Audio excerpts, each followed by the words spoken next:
மகர ராசி. மகர ராசியில் பிறந்தவர்களுக்கு இந்த குரு பயிற்சி எப்படிப்பட்ட ஒரு பலன்கள் கிடைச்சிருக்கு? மகர ராசியில் பிறந்தவர்களுடைய குணங்கள் எப்படி இருக்கும்? அது மட்டும் இல்லாமல் இந்த ராசிக்காரர்கள் வழிபட வேண்டிய தெய்வம் என்ன?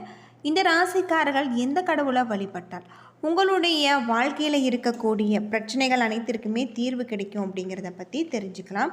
வீடியோவை கடைசி வரைக்கும் ஸ்கிப் பண்ணாமல் பாருங்கள். நம்ம சேனலை நீங்கள் இன்னும் சப்ஸ்கிரைப் பண்ணலைன்னா மறக்காமல் சப்ஸ்கிரைப் பண்ணிவிடுங்க. அதுக்கு முன்னாடி உங்களுக்கு முருகப்பெருமான் பிடிக்கும் அப்படின்னா முருகனுக்கு அரோகரா அப்படின்னு சொல்லிட்டு மறக்காமல் கமெண்ட் பண்ணுங்கள். வாங்க வீடியோக்குள்ளே போகலாம். சனி பகவானை அதிபதியாக கொண்ட பூமி ராசியாக தான் மகர ராசி இருக்குது. யதார்த்தமான சிந்தனை, தன்னம்பிக்கை மற்றும் கடின உழைப்புக்கு பெயர் பெற்றவர்களாக தான் இந்த ராசிக்காரர்கள் இருப்பாங்க. இந்த ராசியில் பிறந்தவர்களை பொறுத்தவரை எப்பொழுதுமே கடலின் அலைகள் எப்படி அடுத்தடுத்து வந்து கொண்டு இருக்கிறதோ அப்படி மனதில் புது புது எண்ணங்கள் ஓடிக்கொண்டு தான் இருக்கும். அது மட்டும் இல்லாமல் மகரம் என்பது கடல் வீடு அப்படின்னே சொல்லலாம். இரண்டாம் இடமான தன குடும்ப வாக்குஸ்தானத்துக்கு சனி அதிபதி என்பதால் அதிக அளவில் பணம் வைத்து கொண்டிருந்தாலுமே திடீர் செலவுகள் ஏற்படும்.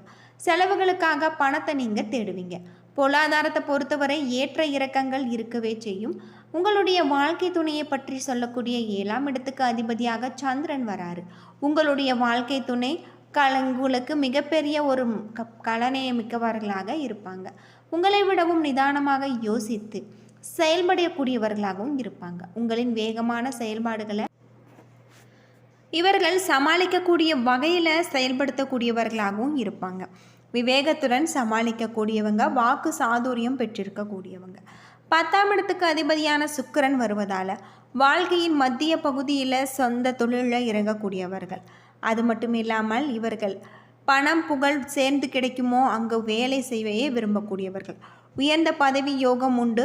சுக்கிரனின் ஆதிக்க காரணமாக கலைத்துறையில் எப்பொழுதுமே தொடர்பு கொண்டிருக்கக்கூடியவங்க. உங்கள் ராசிக்கு 12ஆம் இடத்துக்கு அதிபதியாக குரு இருப்பதால் உங்களின் செலவுகள் ஆன்மீக சார்ந்த விஷயங்களில் இருப்பது உங்களுக்கு நன்மை தருவதாக அமைஞ்சிருக்கு. சனியின் பூரண ஆதிக்கத்தில் பிறந்திருக்கக்கூடிய உங்களுக்கு திருமாலிடம் மாறாத பக்தி இருக்கும். அது மட்டும் இல்லாமல் உங்களுக்கு சிவ அம்சத்தில் சாரமாக சனி இருப்பதால் பெருமாளை வழிபடுவது மிகவும் விரும்பக்கூடியவர்கள். அது மட்டும் இல்லாமல் மகரத்தை மகரம் கடல் என்று அழைக்கக்கூடியவர்கள். பார்க்கடலில் தான் மகாவிஷ்ணு சயன கோலம் கொண்டிருப்பார். எனவே சயன கோலத்தில் மகாவிஷ்ணு அரங்கநாத பெருமாள்னாக சேவை சாதிக்கும் கோவிலுக்கு அனைத்துமே வழிபாடுகள் செய்யக்கூடிய உகந்ததாக இருக்குது. குறிப்பாக திருக்கடல் மல்லை என்று அழைக்கப்படும் மாமல்லபுரம் தலசயன பெருமாளை வழிபட சிறப்பான ஒரு நன்மைகள் உங்களுக்கு ஏற்படும். இந்த காலகட்டத்தில் இந்த குரு பயிற்சி வாக்கிய பஞ்சாங்கத்தின்படி மே 25ஆம் தேதி என்றும் திருக்கணித பஞ்சாங்கத்தின்படி ஜூன் 2ஆம் தேதி என்றும் நடைபெற இருக்கு. குரு பகவான் மீனத்தில் இருந்து கடகத்திற்கு மாறாரு. கடகம் என்பது சந்திரனுடைய ஆட்சி பெற்ற வீடு. குரு அங்கு உச்சம் பெற்றிருக்காரு. உச்சம் பெற்றிருக்கக்கூடிய குருவின் ஸ்தான பலத்தை விட பார்வை பலம் என்பது மிகவும் முக்கியத்துவம் வாய்ந்ததாக இருக்கு. இந்த குரு பயிற்சியை விசேஷ பார்வையாக 5ஆம் இடமான விருச்சகத்தை பார்க்கிறாரு. உங்களுக்கு சப்த பார்வையாக மகரத்தையும் பார்க்கிறாரு. 9ஆம் இடமான உங்களுக்கு பார்வையாக மீனத்தை பார்க்கிறாரு. இந்த காலகட்டத்தில் உங்களுக்கு விருச்சகம், மகரம், மீனம் ஆகிய ராசிக்காரர்களுக்கு குரு பார்வைப்படுவதால் மிகுந்த பலன் பெற்றிருக்கும். ஜனன காலகட்டத்தில் இந்த ராசிக்காரர்களுக்கு நன்றாக இருந்தாலுமே பலம் அதிகமாகும். கடகத்தில் இருக்கக்கூடிய குரு மகர ராசியருக்கு என்ன விதமான ஒரு பலன்களை கொடுக்க போகிறார்? தெய்வ வழிபாடு முறைகள், கவனமாக இருக்க வேண்டிய விஷயங்களை பற்றி நம்ம தெரிந்துக்கலாம். மகர ராசியில் 3க்கும் 12க்கும் உடைய குரு பகவான் 7ஆம் இடத்துக்கு வராரு. 2ஆம் இடத்துல ராகு, 8ஆம் இடத்துல கேது இருப்பதால் உங்களுக்கு காளகஸ்தி சென்று வழிபட்டு வருவது மேன்மை தரக்கூடியதாக சொல்லப்பட்டிருக்கு. நீங்கள் உங்களுடைய வாழ்க்கையில் இருக்கக்கூடிய பிரச்சனைகளுக்கு தீர்வு கிடைக்க முருகப்பெருமானுக்குரிய மந்திரங்களை மனதார உச்சரித்து வாருங்கள். நல்லது நடக்கும். 7.5 சனி முடிந்து விட்டது. இருப்பினுமே அஷ்டமத்தில் கேது இருப்பதால் வண்டி வாகனத்தில் செல்லும் பொழுது கவனமாக இருக்க வேண்டியது, விதிமுறைகளை கடைபிடிக்காமல் செல்வது போன்றவற்றை நீங்கள் தவிர்க்க வேண்டும். அது மட்டும் இல்லாமல் நரம்பு சம்பந்தப்பட்ட பாதிப்புகள், இரத்த அழுத்தம், தூக்கமின்மை போன்றவை இதில் நீங்கள் கவனமாக இருக்க வேண்டியதும் உங்களுக்கு ரொம்பவும் நல்லது. நிறைய நன்மைகள் நடைபெறக்கூடிய ஒரு காலகட்டமாக இருக்குது. துணை விஷயத்தில் மிகவும் எச்சரிக்கையாக கவனமாக நீங்கள் இருக்க வேண்டும். உங்களுடைய குடும்ப விஷயத்தில் மற்றவர்களுடைய தலையீடு மற்றவர்கள் குடும்ப விஷயத்தில் உங்களுடைய தலையீடு இல்லாமல் பார்த்து கொள்வதும் நல்லது.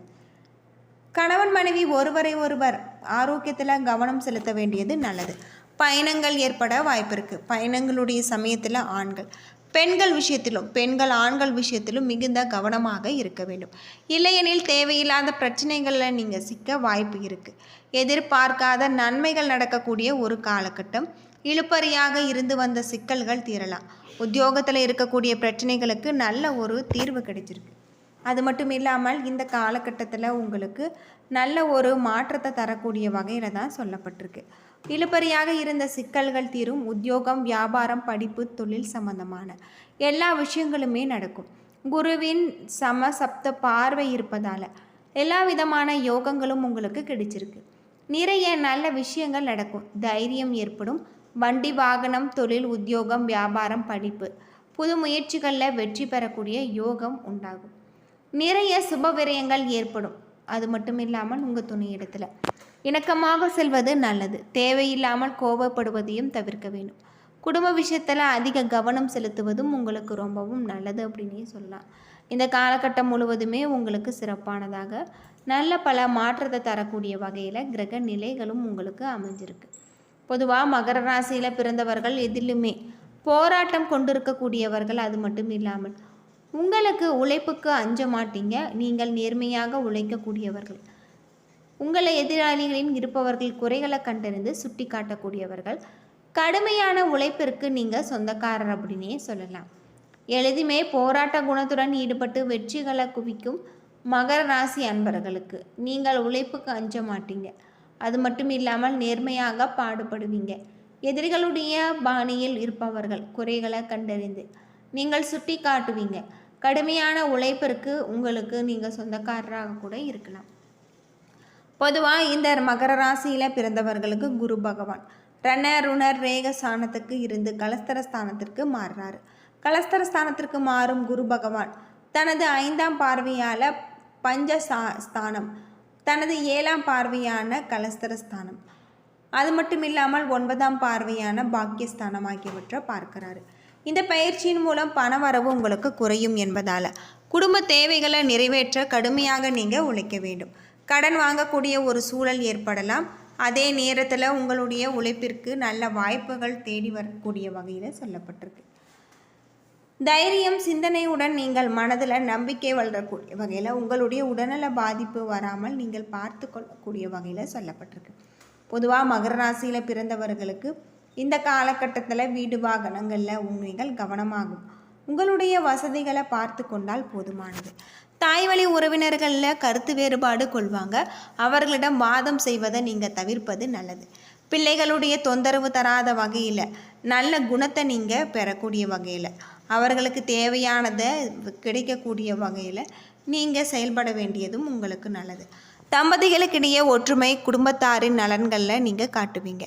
உங்களிடம் எதிர்பார்த்த உதவி கிடைக்கலாம். இந்த காலகட்டத்தில் உங்களுக்கு உறவினர்கள் குடும்ப விஷயங்களில் மிகுந்த கவனமாக இருக்க வேண்டியது நல்லது அப்படின்னே சொல்லலாம். இந்த காலகட்டம் முழுவதுமே உங்களுக்கு குரு பகவான் நல்ல ஒரு கிரக மாற்றத்தை தரக்கூடியவராகவும் இருக்கார். யாரையுமே முழுமையாக நீங்கள் நம்ப வேண்டாம். வீண் வாக்குவாதங்களில் ஈடுபடுவதை முடிந்தவரை தவிர்க்க வேண்டும். எந்த ஒரு காரியத்திலுமே எது எடுத்தோம் கவிழ்த்தோம் என்று செய்யக்கூடாது. இந்த காலகட்டத்தில் கல்வி, வீடு, மனை, வாகனம் வாங்கக்கூடிய யோகம் உங்களுக்கு அமைஞ்சிருக்கு. அது மட்டும் இல்லாமல் தாய்வழி உறவினர்களுடன் கருத்து வேறுபாடு ஏற்பட்டு நீங்கும் அப்படின்னே சொல்லலாம். என்ன நண்பர்களே, இந்த வீடியோ உங்களுக்கு பயனுள்ள ஒரு தகவலை தந்திருக்கும்னு நினைக்கிறேன். வீடியோ பிடிச்சிருந்தால் லைக் பண்ணுங்கள், ஷேர் பண்ணுங்கள், கமெண்ட் பண்ணுங்கள். நம்ம சேனல் நீங்கள் இன்னும் சப்ஸ்கிரைப் பண்ண மறக்காமல் சப்ஸ்கிரைப் பண்ணிவிடுங்க. நன்றி நண்பர்களே.